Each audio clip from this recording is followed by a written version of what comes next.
Hi, everybody. My name is Jessica Duell. I am your host of the Voice of Bold Business Radio. I'm excited about our discussion today, and I can't wait to tell you why. First and foremost is because as I prepare, which I do with every single show that we have, I personally came up with 3 facets of the answer to the conversation. And today, we're talking about the most important business investment. So for me personally, we have people, action, and time to think. And I asked the panelists today to decide just one. For them, what is the one thing that matters most to them and what they see for business owners today? Because the view I use makes them equally important. It was hard, but I did it. The thing is, it's difficult to have so many daily tasks and monthly responsibilities that putting the focus on the right action at the right time, like right now, is the key. In just moments, you're going to meet the panel to find out what they think is the most important business investment right now. And before we go to our quick open, I wanted to bring up the book Good to Great. As I was talking about preparing for the show, there's this quote that stood out to me on page 51. The company Nucor, they said, Nucor rejected the old adage that people are your most important asset. In a good to great transformation, people are not your most important asset. The right people are. And I thought that was really interesting and very important on a lot of levels. And so we'll see where the conversation goes. This may turn out to be totally useless. This may turn out to be the topic of a conversation. We don't know until we meet our panelists, Joelle and Carmen, right after this. Welcome to the Voice of Bold Business, the show that provides everything smart leaders need to evaluate situations, build relationships, and create solutions. Jessica Duell candidly talks about the skills necessary to build tenacity and do more with less. And now, here's Jessica. Okay, we can't even do anything except for to just jump right in here. Joelle Dawson, how are you today? I am awesome. Welcome. And okay, everybody, for those of you who know me drinking tea, Joelle has a surprise. He is trying to rival the size of my teacup with his own. It's all about the size, baby. All about the size. That's right. Oh. And also with us today is Carmen Roja. Carmen, how are you doing today?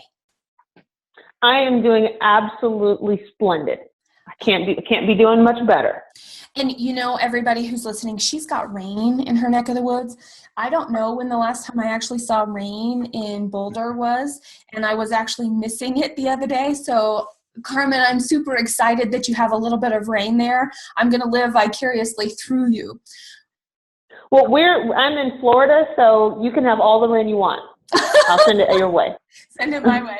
Right on. I'm going to echo those same sentiments. I'm here in South Louisiana. Jessica, you can have all the rain. Yeah. You can have mine too. I've had enough. Yeah, I'm done with it. Yeah. Okay. Well, now, okay, so as we change seasons, is there a season where there is no moisture and no rain and no wet? Not really in Florida. It could rain just about any day, any time of the year. I mean, it gets worse if you're like in South Florida. I'm in North Florida, and it does kind of dry out a bit in the wintertime. But even then, I mean, it if the wind blows the right way, it rains. And that's really about it. Pretty much the same here. It's just hot and rainy. And then sometimes it's hot and rainy. And a lot of times people think, well, you live in South Louisiana, the rain ought to cool things off. No, it doesn't. It turns it into a sauna. I was in Boston, and it was fall, and I was just so amazed at all of the different colors, the cool weather. In South Louisiana, everything is just brown. So what I heard from both of you was that there's really not a true season of change for the weather. And that makes me wonder, I'm going to so delicately bring this back to business. And so I'm wondering if there's a season for business. And when we're talking about the most important asset, is there, I'm curious from each of you guys, what is the most important investment a business can consider and needs to consider right now? In my line of business, and I'm in marketing, I do digital marketing, and we deal a lot with businesses at different stages, but I would say probably half the business that we do is with or businesses in the early stages of their development. So speaking from that perspective, I think one of the most important things that a business can do, and the most important investment, whether that be time, money, resources, whatever, however you want to term investment, is to have something that's testable. Have something that, when it comes to marketing or your website or your logo or your brand or whatever, when you get started, invest in making sure that you can actually test this thing out. Give yourself enough room to make mistakes, because very few, even the most ginormous of brands, when we talk about Google, they got it wrong the first time. Google wasn't always Google. So you've got to give yourself the space to make a mistake and come back and fix it, and give yourself the setup to be able to recognize when you are making a mistake, so that you can actually go back and fix it with some resources and data and intelligence to actually move in the right way. So again, whether that be hiring the right website designer or investing in some analytics for your digital marketing, or however you want to do that and spend the time, in my opinion, that's the most important investment that a business can make. Testability. Got it. Okay. All right, Joelle, what do you think? My background is in sales, and I've worked for a lot of different companies. So let's just say we're going to take a look at this from a corporate level. We're in Q4 right now. Everything that she just mentioned has already, let's just say that's already happened. We've already made a lot of mistakes. So the one thing that a lot of corporations want to do in Q4 is they want to finish strong. A lot of times what they'll do, they'll focus on whatever their strengths is, because we have to have a good year. This is when we try to fix all the mistakes that we've already made. Let's just say we didn't hire the right person or whatever, but at all costs, we always want to finish strong in the last quarter of the year. That's number one. The second thing is we have to show some type of employee appreciation for all of the hard work that was done in the first 3 quarters. So that's why you'll always see a lot of conferences, you see a lot of Christmas parties. There's always this really, really big push at the end of the year. And we're talking about immediate right now. There's always this big push from now going forward for a company to really, really, just really knock it out of the park. It's not like this is your one-time chance, but this is where everybody comes together and say, hey, we have to do what it takes because we have to finish strong. That's it. I love it. Okay, so Joelle, you picked 2 things. You were like me. Well, they're very important.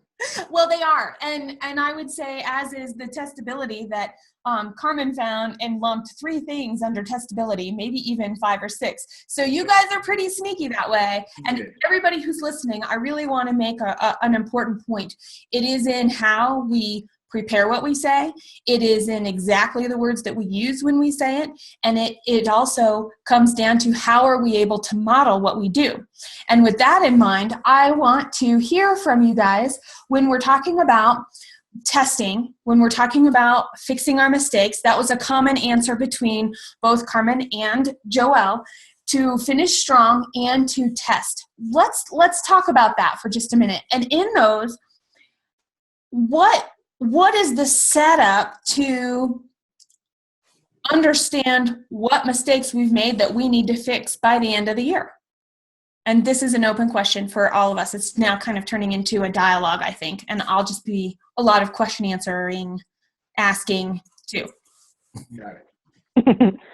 I think, and I love the opportunity to talk with salespeople, so this is really kind of cool. But one of the things that I see that businesses that are really successful are doing is that they're picking down the silos between sales and marketing. Some places you've got sales that's mad at marketing and marketing that's mad at sales and all of that nonsense. But particularly when you're doing analytics and you're testing, having a good relationship between sales and marketing so that you guys can share information freely without holding back anything for fear of cutting budgets or, any kind of reprisals, that makes sales better and that makes marketing better. And giving sales opportunities to use what they've learned or what you've learned through analytics, let them do some testing too. So if you found out that your, online customers are responding more when you have a value proposition that says this thing, let sales try that and see if that's working for them too. And you will learn so much more, but you have to have that open relationship between sales and marketing in order for that to really come to fruition well. I'm so glad you said that, because for the past, I would say 20 to 25 years, if you look at the sales cycle, it's been more like a relationship between Ike and Tina Turner. And the reason I say that is because there's always, there's always this frustration, this tension. They're not doing this. They're supposed to be doing this, and all of this type of stuff. Whereas over the last, say, 5 to 10 years, where they finally started getting along, to where, now the dialogue has started between the sales department and the marketing department, and it's become very seamless.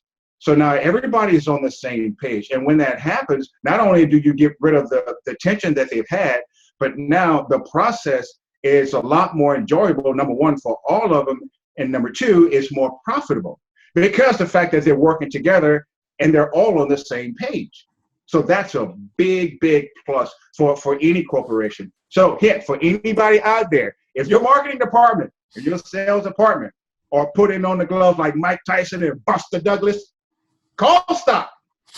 Call stop.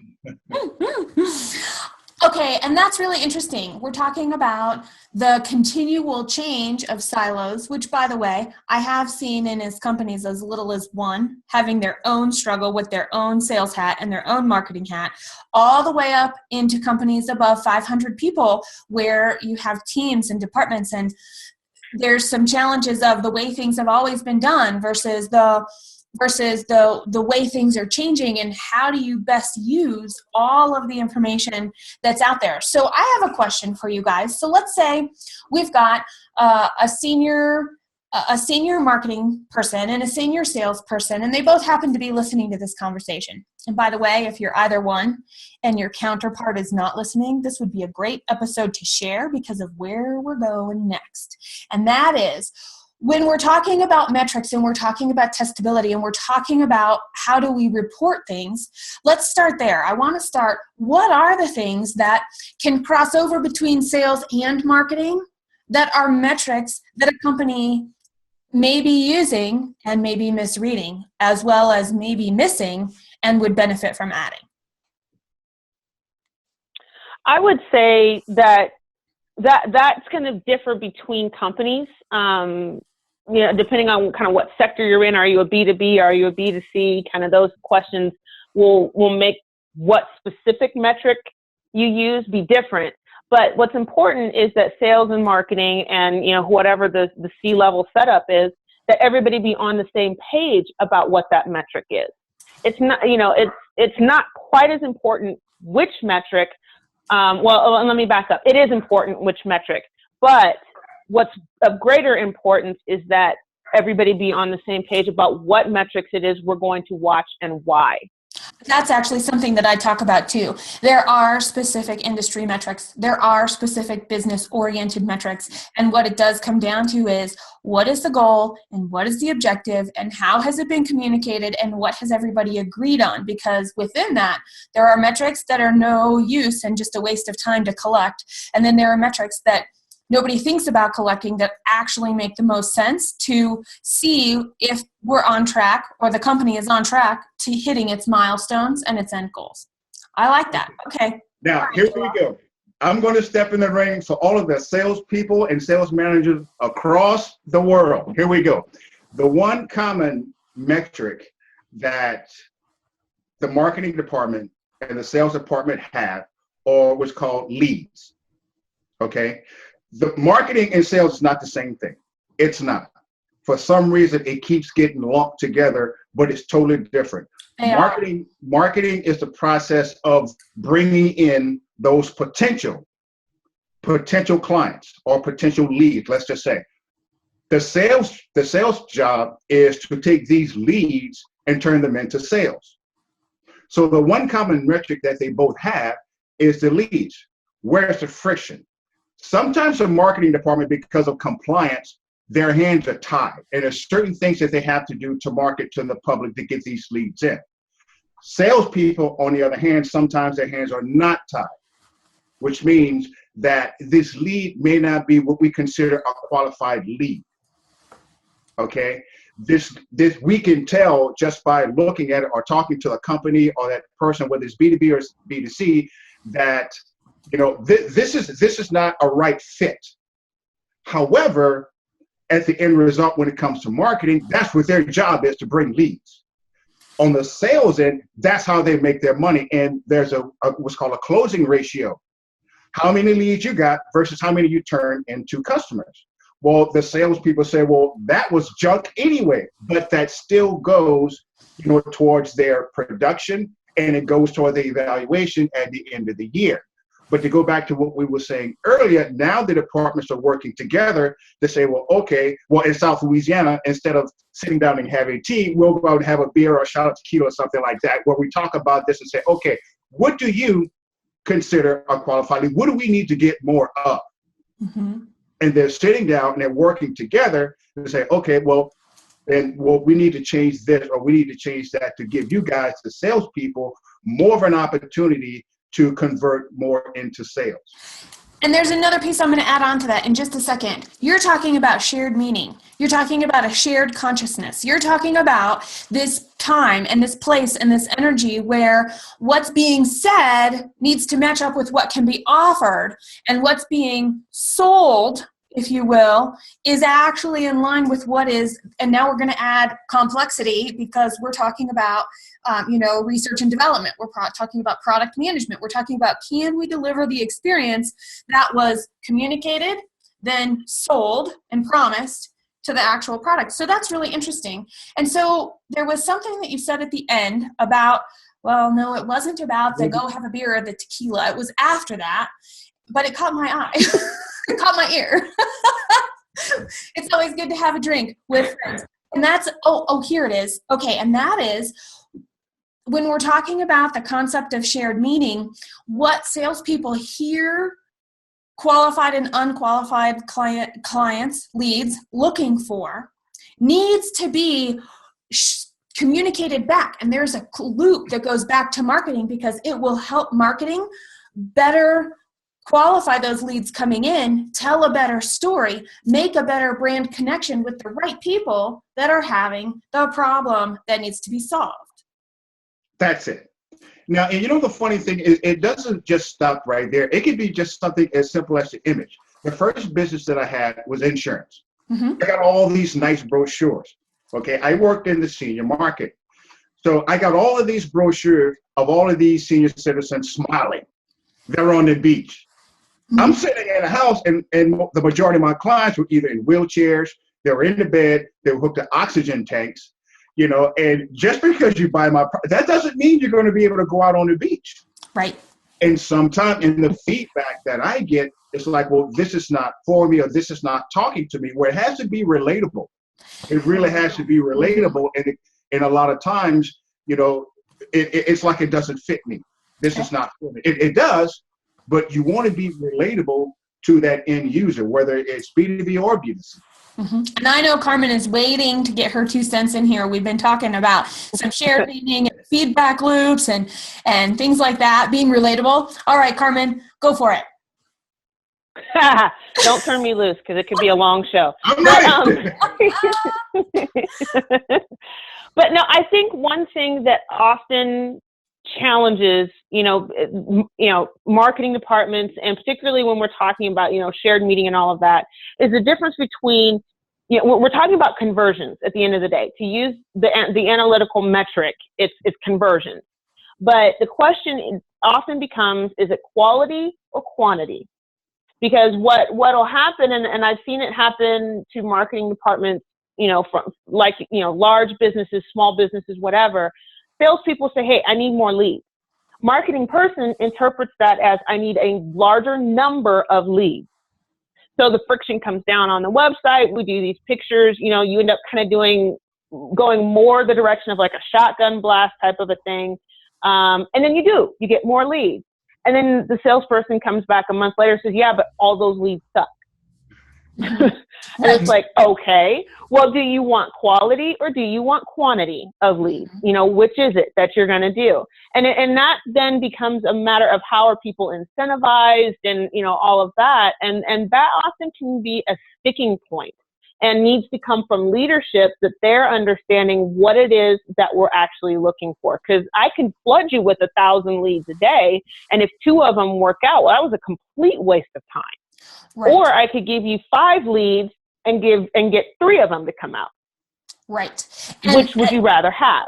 Exactly. Well, I would rather have the second scenario. It would be better if it was 4 out of 5, but I'd take the second scenario. I'll be honest, Carmen. And, you know, that's actually where, and this is where my specialty happens to be, is in the soft skills and the doing what you say you're going to do side of things, and the unwritten agreements that get formed. And what I hear both of you guys talking about, and it just solidified in my brain after listening to you, Carmen, with the quality and the quantity, is that we might have a set of values and we may have some processes that give us this this way to do business, the rules of engagement for our sales and marketing teams. And at the same point in time, what ends up happening is, but we're incentivized by something totally different. And now we have this great chasm between what we say we're going to do and how we're going to do it. And we really believe we're living that, yet how we're paid doesn't align with that. And I actually think that's a pretty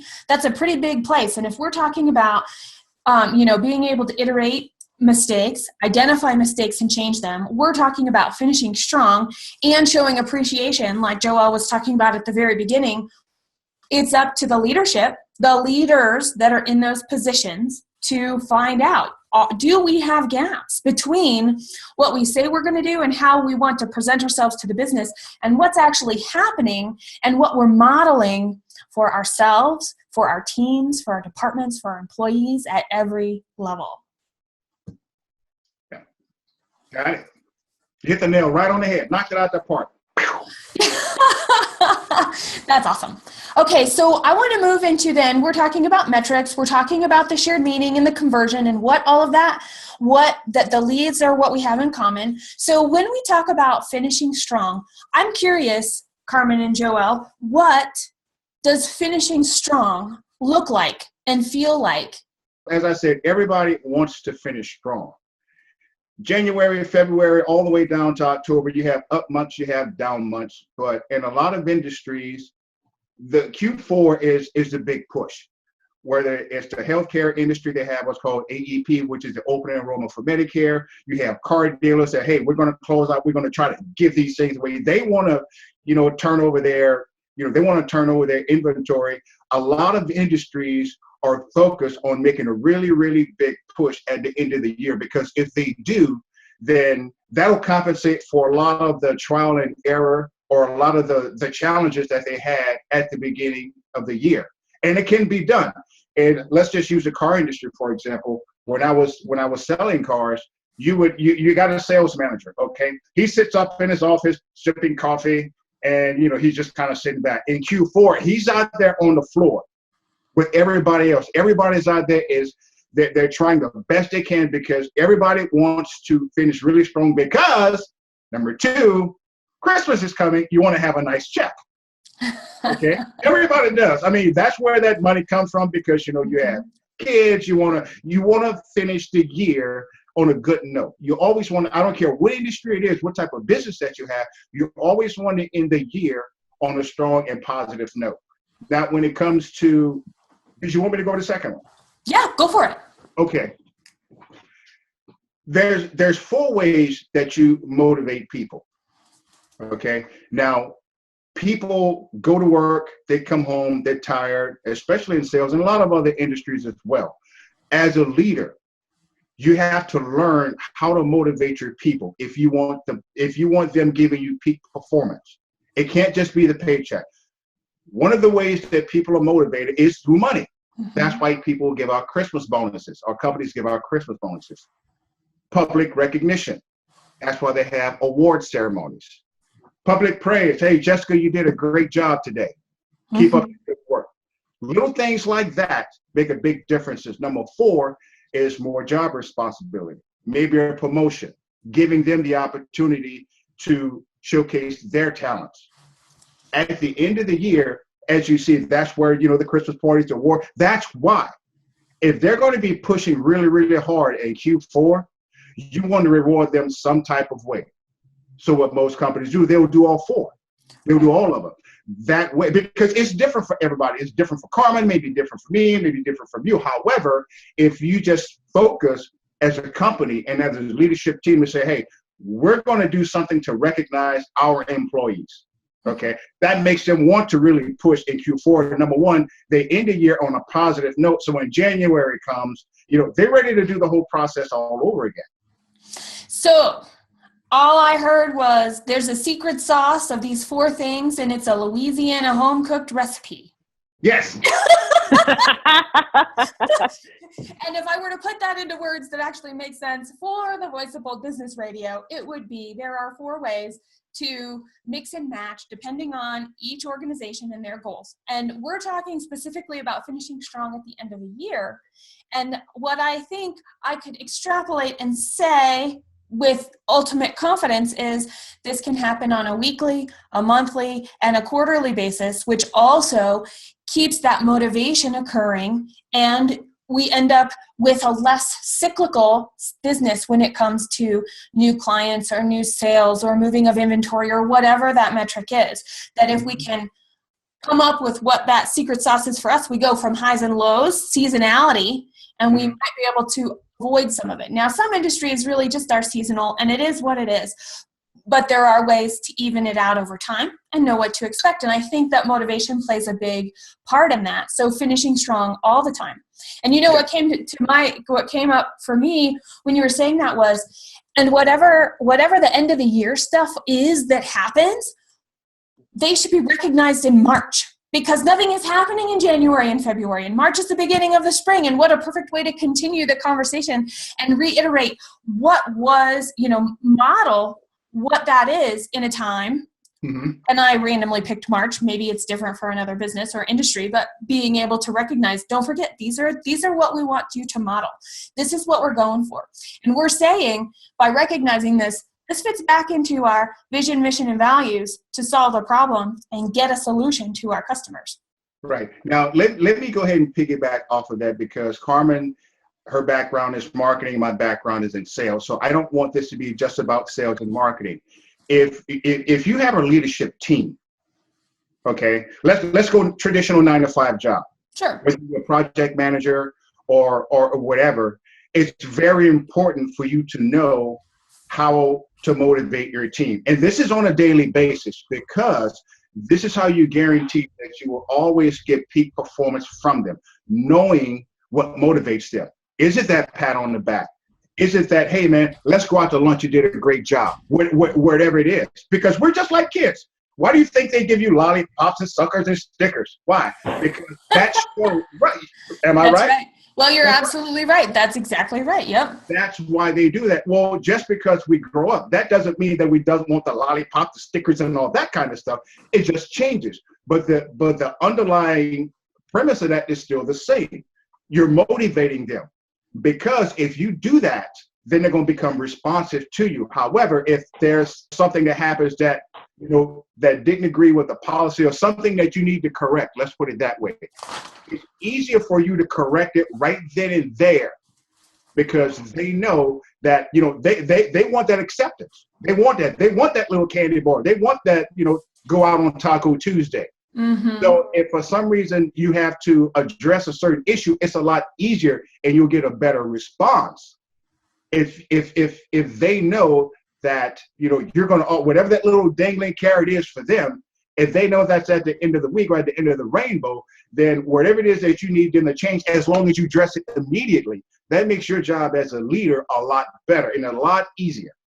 That reminds me of a story, and I'm telling half the story because the message is very clear.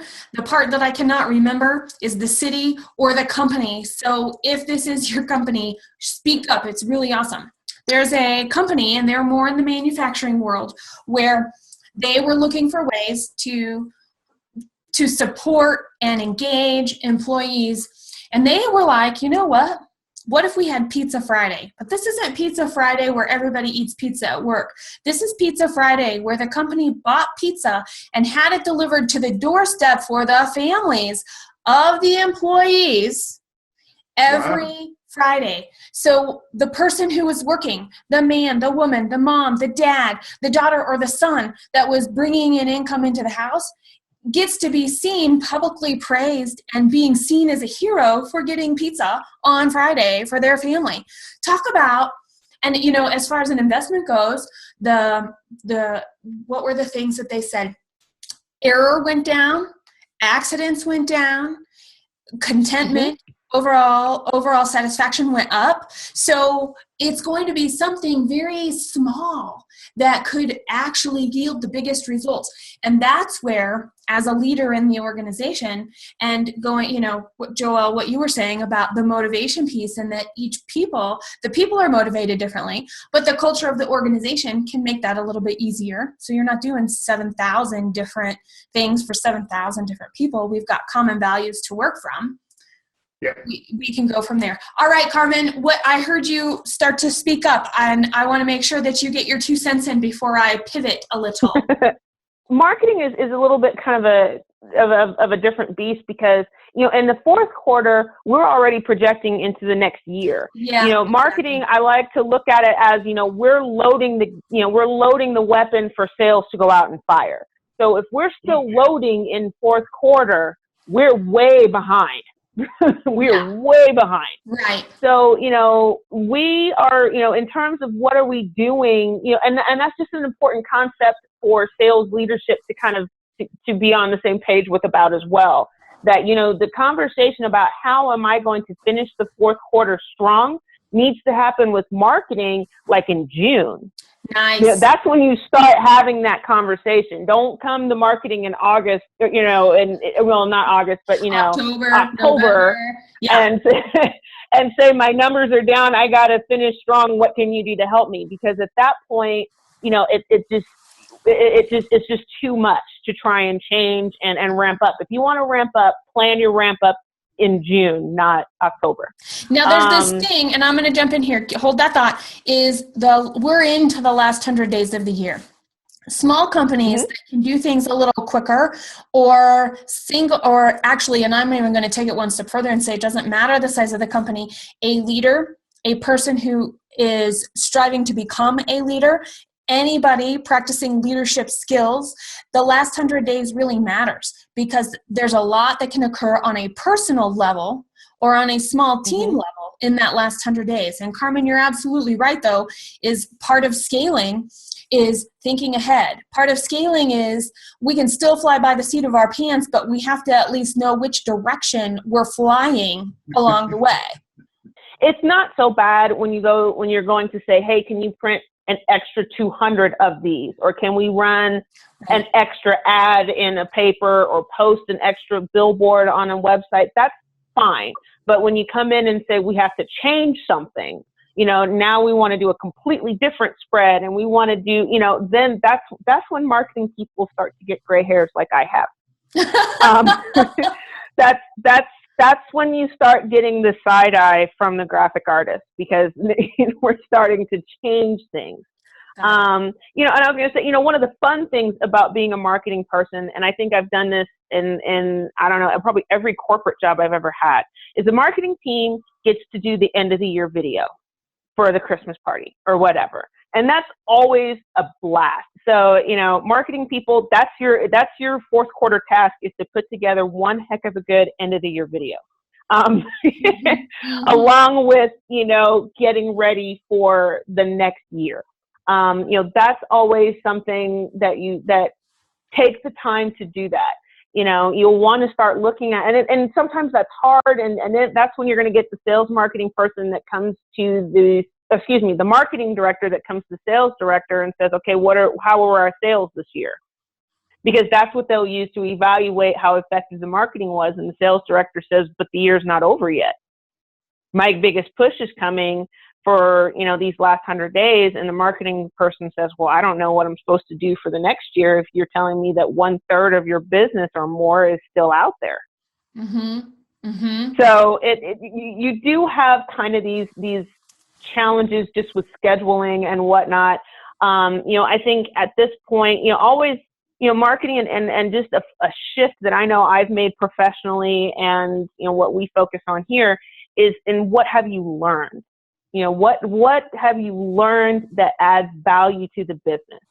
And that's, if you can, at the end of every year, put together, whether it's, you need to document it some kind of way, if it's blogs or if it's, some kind of notebook that you keep, whatever. What did you learn that adds value to the company? And summarizing that quarterly, yearly, annually, whatever, is an excellent way to make sure that your marketing has history and that you're adding value moving forward with historical background. And that's always useful. And there's a thing I want to go back to for both of you. And something that you said, you were talking about gray hair, and Joelle doesn't have to worry about that, but we do, Carmen, we do. And that makes me think that for me, when gray hairs come up, it just means there's undue stress. And the undue stress really comes from the ruthlessness and maybe the unawareness, if you will, of what it actually takes to have a good feedback loop between marketing and sales. Would that be a good summary of what you were saying? Yes, I think that's really important, and just and being realistic about what your year is like. I mean, I think the sales cycle, really being ramped up in the fourth quarter, that's not new. That's business everywhere. Whether like he used the example of cars or, whether you're healthcare insurance or whatever, your the calendar of your business. If you don't, you really, really should. But the cycles. You can forecast to some degree the peaks and valleys of your sales. And so why then are we doing a flat line? We're going to make $1 million. Let's just divide by 4. It's 250,000 every quarter. That doesn't make sense. Right. You know what I mean? And that's doomed to not work. So if you know what where your peaks and valleys are, then you know what? Then it's like, maybe fourth quarter is more accurate to say we're going to do 350,000. And in the first quarter of the year, we know that's hard. That's when people are tight-fisted with their budgets. So we're going to scale back a little bit so that you get a much more realistic picture of what your sales looks like on a calendar spread. And then marketing can adjust and meet you where you need to be. But if you give a flat line, like I said, whatever your sales goal is divided by 4, that's what we're going to hit every quarter, or, even I don't know if it's even worse. Maybe Joelle would have to say, here's my sales goal divided by 12. That's what your quota is every month. What you're talking about is there's just like no planning. This is just the way that it's going to be, which is doomed to failure regardless when it's just divided out without any background or any conversation or any thought process or any reflection on past work, past sales, past communication cycles. Because I also have clients who do launches of products. Some do a 4-week launch, and one started out, and I would say some of them do and some of them don't. Some are faster and some are longer, but 1 month tends to be like a rollout launch for a lot of my clients. And I have a client who they made their launch longer, and then they tried to change it, and their customers were like, are you kidding me? So it also matters in the little bit of the planning at the beginning of the year, and what marketing is doing right now. What I hear you saying, Carmen, is if things are going to change and you're going to take a 2-month launch and make it a 1-month launch, or a 4-week launch and make it a 2-week launch, that's going to take more than just one time. It may take an entire year. It may take 2 years, depending on how ingrained customers are in this process and the way they're communicated to. So I think that also is, adds to that. Now, rigorous is a word that came to mind after this entire conversation. We're talking about finishing strong. We're talking about having the metrics. We're talking about communication. We're talking about leading by example. And that is not for the weak of heart. That is not for people who would sit back and just kind of hope and hope that things continue to go well and only look at the things that are going well. We've got to be rigorous all the way through. So I'm curious, how would each of you define the word rigorous when it comes to being a leader in an organization?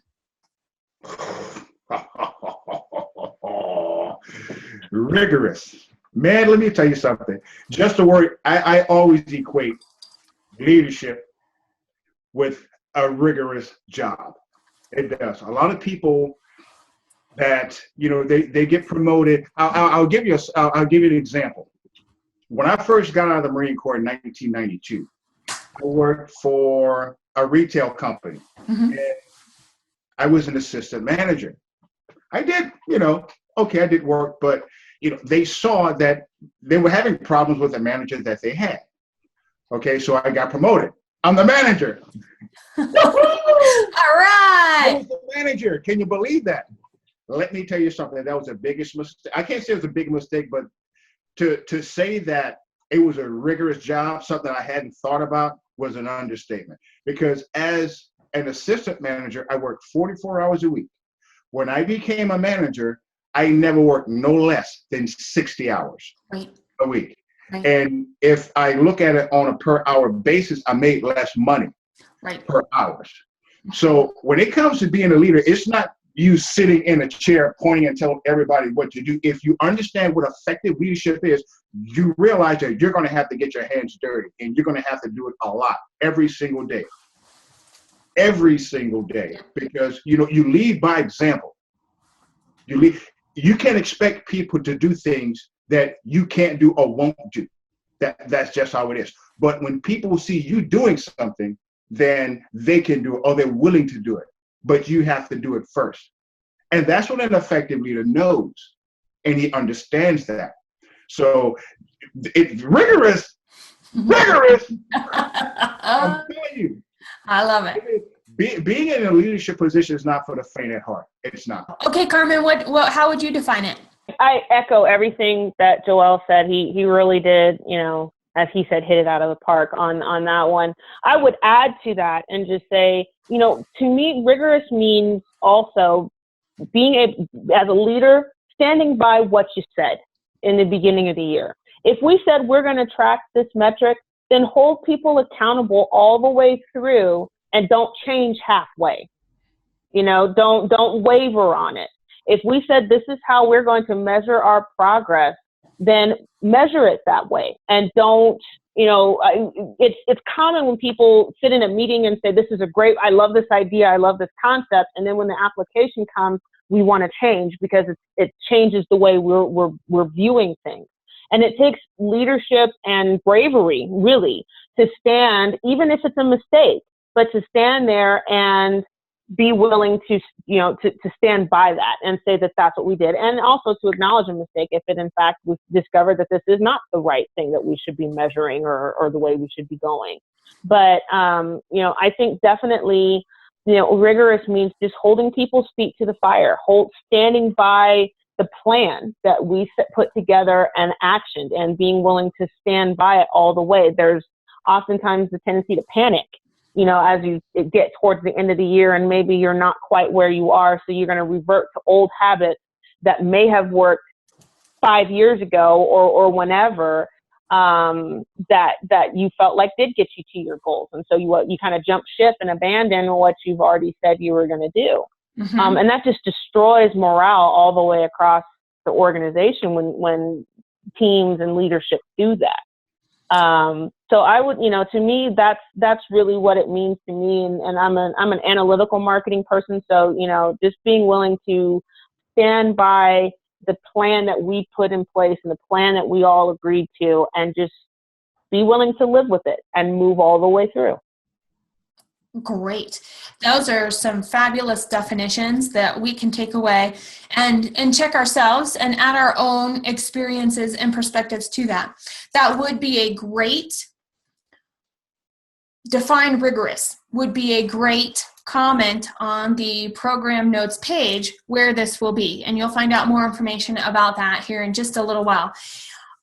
So what about 18 months from now? Would you say that your answer is really the same, to stay focused on metrics and to finish strong with a lot of motivation in 18 months from now? Or do you think your answers would change a little bit as you're sitting right here and looking toward a future self and a future place? I'll go ahead and take that one. I think Carmen, again, hit the nail on the head, because if you have a plan in place, it's just like being on a ship, okay? And you have your courses set. There are going to be ups, there are going to be downs, there are going to be times where you have to make adjustments, but over the long haul, you have to know what direction you're going, and that direction doesn't change. If you're going to the Bahamas, I wish we were going to the Bahamas. The Bahamas haven't moved.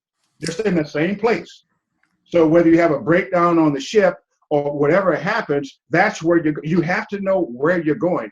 So whether it's, another year, 18 months, 24 months, if you know where your destination is, you're full steam ahead there's not going to be a lot of changes if you know exactly where you're going. And as you said, when you have that plan laid out, the plan is the plan. This is how we get here.